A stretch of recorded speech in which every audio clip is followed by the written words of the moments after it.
రోజు మనం గమనిస్తే తమిళనాట మరి ప్రపంచ ప్రఖ్యాతి చెందిన దేవాలయాలు, ఇన్ఫ్యాక్ట్ వాళ్ళ ఎంబ్లమే పరమ నాస్తికులైన డిఎంకే ప్రభుత్వం పరిపాలిస్తున్న తమిళనాడు ఎంబ్లమే దేవాలయ శిఖరం.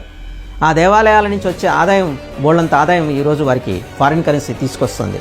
మరి తమిళనాడుని ప్రపంచవ్యాప్తంగా ప్రఖ్యాతి గాంచేలా చేసింది.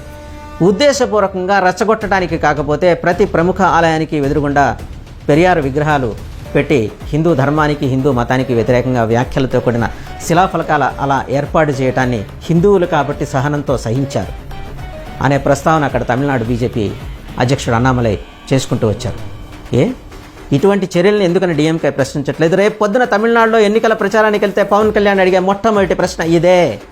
దానికి స్టాలిన్ దగ్గర సమాధానం ఉందా?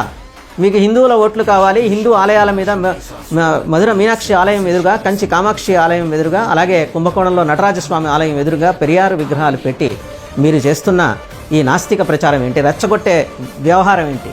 ఇది రేపు పొద్దున ఆయన నిలదీస్తాడు, ఖచ్చితంగా నిలదీస్తాడు. ఇది హిందువుల ఓట్లలో డీవియేషన్కి కారణం అవుతుంది. అయితే డిఎంకే లేకపోతే అన్నా డిఎంకే అనే ధోరణిలోంచి కొంత మార్పు వస్తుంది. అయితే ఆతుకూరు లేకపోతే గణాతుకూరు అని తెలుగులో ఒక సామెత ఉంది. ఇప్పుడు ఆ పద్ధతికి తమిళనాడు ఓటర్స్ స్వస్తి చెప్పే అవకాశం ఉంది కాబట్టి డిఎంకే వెన్నులో వణుకు పుట్టుకొస్తుంది.